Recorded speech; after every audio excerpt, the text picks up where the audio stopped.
జిప్పుని కాస్త తెరు. మనం ఒక ముఖ్యమైన పనికి వెళ్తున్నాం. ఏం పని? దానికి కాస్త ఖర్చు అవుతుంది. ఇది సర్ప్రైజ్. వాగుడాపి ఏంటో చెప్పు. సరే చెప్తానులే. అదే ఆ శివ ఎఫ్బి ఇన్స్టా ప్రొఫైల్ ఉంది కదా, ఆ లింక్ నీకు వాట్సాప్ చేశాను. అవునా? నీకెలా దొరికింది? నాకు కూడా పంపించట్లే. నా కమెంటరీ వీడియో పంపిద్దామా? మనం వెళ్ళి తను మీట్ అవుదాం.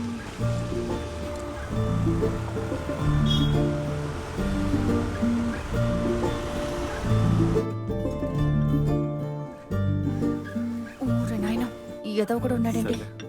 సర్రా. అవును, ఎందుకు ఎప్పుడు వెళ్దాం? రమ్య, ఫాతిమా. హాయ్. హాయ్. ప్రశాంత్, కూర్చోండి. అది మీ కమెంటరీ అదిరిపోయింది. రమ్య నాకు లింక్ పంపింది. ఇది ప్రశాంత్, స్పోర్ట్స్ రిపోర్టర్. ఇది Alex Kurian, hi. Crime reporter గా ఉన్నాడు. శివ ఇన్స్టా ఐడి ఇచ్చింది ప్రశాంతే. థాంక్స్. రండి బయటికి వెళ్దాం. ఓకే.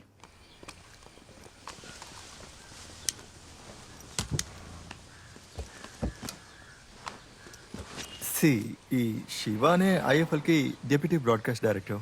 ఈ గేమ్ కి సంబంధించిన లైవ్ టెలికాస్ట్ మొత్తం డీల్ చేసేది ఆయనే. ఇక తిని చెప్పిన విషయం, నాకు తెలిసి షైజు దామోదర్ లాంటి ఎక్స్పీరియన్స్ కామెంటేటర్స్ ని హైర్ చేసుకోవడం తప్ప ఫ్రెషర్స్ కి ఆడిషనో ఇంటర్వ్యూనో ఇప్పటి వరకు జరగలేదు. శివగారిని కలుద్దామని ట్రై చేశాను కానీ కుదరలేదు. షైజు సార్ కూడా ట్రై చేశారు, ఆయన వల్ల కాలేదు. తను ఒక లాంటి మనిషి అని ఇంతకు ముందు నేను విన్నాను. అది అదొకే. అంత మ్యాటర్ కాదు. సోలమన్ రికమెండ్ చేసిన ఒక ప్రోగ్రామ్ కి వెళ్ళాను కమెంటరీ చేయడానికి. Solomon? Solomon Margaret football player. వాళ్ళ అకాడమీలోనే వర్క్ చేస్తున్నాను. తన రికమెండేషన్ తోనే కేరళ స్కూల్ కమెంటరీకి వెళ్ళాను. కానీ ఆ ఫెడరేషన్ వాళ్ళు వాళ్ళ బుద్ధి చూపించారు. ఆ అమ్మాయిలు కమెంటరీ చేయలేరు, వాళ్ళ వాయిస్ డీప్ గా ఉండదు, ఇదంతా నీకు సెట్ అవ్వదు, నీకు ఇంకేదైనా మంచి ఛాన్స్ ఇప్పిస్తాను అన్నారు. నేను వచ్చేసా. ఎవరా చేశా? అవును, అతనే. ఇంకా ఎల్పి గోపకుమార్ కూడా. ఓ, వాడు పెద్ద వెధవ. నెంబర్ ఇవ్వలేదు కదా? అవన్నీ అయిపోయింది. నా నంబర్ తీసుకోవడం, డై వేసిన జుట్టుతో ఫొటోస్ పంపించడం, నీ కూతురు ఫ్రెండ్ అని చెప్పగానే బెదిరిపోయాడు. ఇప్పటిదాకా చేసిన తప్పులు కనిపిస్తున్నాడు. జేఎస్కి యాక్సిడెంట్ అయింది. నిన్న వాడి మొహం చూశాను, గుమ్మడికాయలాగా వాచిపోయింది. అదేమో యాక్సిడెంట్ కాదు, సోలమన్ పంచ్ ఎఫెక్ట్. చెప్పానా? ఆ స్టేడియం సెక్యూరిటీ చెప్పింది నిజమే కదా. వాడిని చూసినప్పుడే అర్థమైంది బాగా తన్నులు తిన్నాడని. నేను ముందే చెప్పలా? అసలు అక్కడ ఏం జరిగింది? నిజమేంటో నాకు తెలీదు. ఇలా జరుగుంటుందని ఓ, చెప్పాను. ఓకే. ఇప్పుడే ఆ అకాడమీ ట్రైనర్ని కొట్టిన కేసు ముగింపుకు వస్తుంది. అంతలోనే ఇంకోటి. ఆ నెక్స్ట్ వీకే అప్పీల్ కేసు తీర్పుకి వస్తుంది. అయితే సరే. సరే, ఓకే. రా ఆ? రా. బాయ్. సరే. వాడి ముందు ఎందుకే సోలమన్ గురించి మాట్లాడతావు? ప్రాబ్లం అవుతుందా? అది చెప్పలేం. వాడొక పెద్ద చండాలుడు. చెల్లెల లవర్ బైక్ లో గంజాయి దాచి వాడిని పోలీసులకు పట్టించి ఆ విషయాన్ని న్యూస్ పేపర్లో వేయించాడు. ఇప్పుడు ఏం చేద్దాం? చూసుకుందాలే, పద.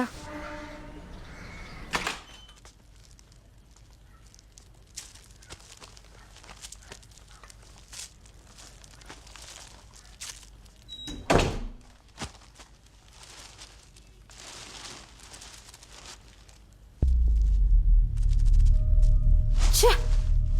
వీడు పరమ దరిద్రుడే. సోలమన్ గురించి న్యూస్ పేపర్లో వచ్చింది. ప్రశాంత్ నేను నిన్న వాడిని ఎంతో బతిమాలం. వినలా. ఇది ఎథిక్స్ కాదన్నాడు. ఎద్దవా. ఛా, ఇదంతా నా తప్పే. నా నోరుందే. Kerala footballer Solomon market case మరో 2 ఏళ్లకి వాయిదా పడింది. కేరళ ఫుట్బాల్ ఫెడరేషన్ ప్రెసిడెంట్ జైస్తో అద్దు మీరినందువలన ఈ శిక్షను ఇచ్చినట్లు నిర్ణయింపబడింది. దీనికి సంబంధించిన మరికొన్ని వివరాల్ని రిపోర్టర్ మరియా దగ్గర అడిగి తెలుసుకుందాం. నిషేధ కాలం ఇంకా పెరిగింది. సోలమన్ ఈ విషయం గురించి ఇంకా ఏది చెప్పలేదు. ఇంకా 2 ఏళ్ల పాటు తన నిషేధ కాలం పెరిగిందని మాకు తెలిసినా సోలమన్ అందుబాటులో లేడు. ఇప్పుడు అతను ఎక్కడున్నాడని తన అకాడమీలో అడిగినా అందరూ వాళ్ళకి తెలియదని అంటున్నారు. ఆ సోలమన్ వాట్సాప్ స్టేటస్ చూడు. లో ఉన్న థామస్ గారిని మేము కలిసి అడిగినప్పుడు పొద్దున్న నుంచి ఆయన ఫోన్ స్విచ్ ఆఫ్ లో ఉందని, అతను ఎక్కడున్నాడో తనకు కూడా తెలియదని చెప్పాడు. అసలు ఎక్కడికి వెళ్ళుంటాడని తనకేమైందో ఏంటో. పోయినసారి ఇలాగే జరిగినప్పుడు సోలమన్ ఆత్మహత్య చేసుకోవడానికి ఇంతకు ప్రయత్నించారని ముందులాగా చెప్పారు. మళ్ళీ ఏమైనా మళ్ళీ యథాపం అతను చేశాడా? అలాంటి పనే చేసి ఉంటారేమో అన్న సందేహం అందరికీ ఉంది.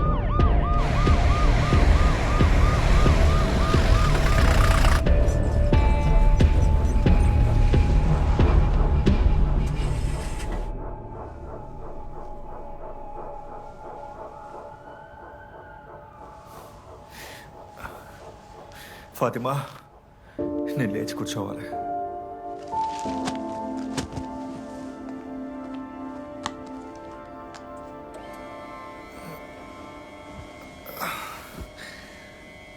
క్యాథరిన్ మేము వచ్చేస్తారు, నువ్వు బయలుదేరా. నీతో ఒక విషయం చెప్పాలి. చెప్పు. నువ్వు జయేష్ని కొట్టిన విషయం న్యూస్లో రావడానికి నేనే కారణం. రమ్య ఎవరో మీడియా పర్సన్స్ని పరిచయం చేసింది, పొరపాటున నేనే చెప్పేశాను. ఇలా జరుగుతుందని ఎక్స్పెక్ట్ చేయలేదు. సారీ. ఓ, పశ్చాత్తాపమా? ఈ విషయం నీ దగ్గర దాచలేకపోతున్నాను, అందుకే చెప్పా. అది రాసినోడు ఎవడో కూడా నాకు తెలుసు. డిశ్చార్జ్ అయ్యాక ఆడుకుందా. సరిపోయింది. నీకు గేమ్ ఆడాలన్న ఉద్దేశం లేదా? ఎందుకు చిక్కుల్లో పడతావు? అసలు నువ్వేం చేస్తున్నావో తెలుస్తుందా? నువ్వు మరీ ఎక్కువగా ఆలోచిస్తున్నావు. ఎందుకు నువ్వు అకాడమీకి దూరంగా ఉంటున్నావు? చాలా మంది పిల్లలు నీలా కావాలని అనుకుంటున్నారు. వాళ్ళ దృష్టిలో నువ్వు హీరోవి, కానీ నువ్వేమో. హీరో ఏంటి? నువ్వే తప్పు చేయలేదని అందరికీ తెలుసు, మరి ఇంకేంటి? ప్రతిసారి డిఫెండర్స్ని దాటడం మెస్సీ వల్ల కూడా కాదు. అలా అనుకో. ఇలా చేయకూడదని కొన్ని వేల సార్లు అనుకున్నాను. కంట్రోల్ తప్పిపోతుంది. సర్లే, వదిలే.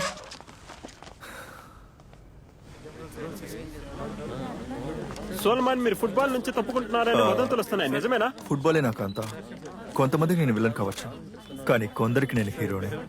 వాళ్ళని నేను క్షమాపణ కోరుకుంటున్నాను. మళ్ళీ అప్పీల్ చేస్తాను, తిరిగి వస్తాను.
మీద మన ఫెడరేషన్ పేరుండాలి, అర్థమైందా?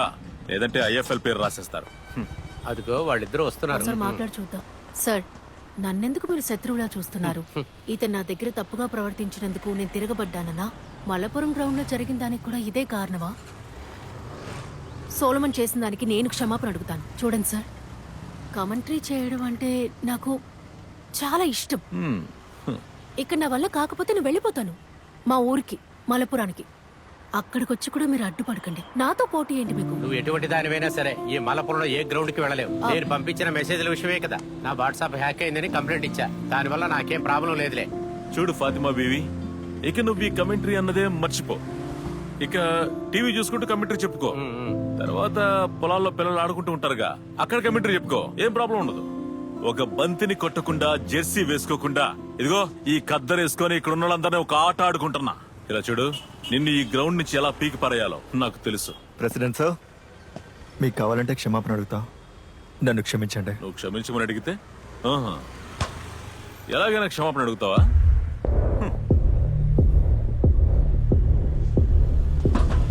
సోలమన్ వద్దు.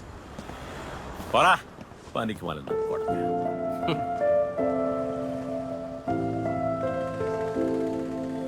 హే బాతు, వాళ్ళు మనల్ని కంప్లీట్ గా బ్లాక్ చేస్తున్నారు. ఇప్పుడు ఏం చేద్దాం? మా నాన్న మాట అంటారు, మనం కేవలం మెకానిక్లమని, ఏది మన వల్ల అయ్యే పని కాదు అంటారు. మా నాన్న దగ్గర నేను మా అన్నయ్య ఎప్పుడు దీని గురించి వాదిస్తూనే ఉంటాం. కానీ ఇప్పుడు మా నాన్న చెప్పినట్టుగా కలల్ని అందుకోలేక కిందికి పడిపోతున్నట్టుంది.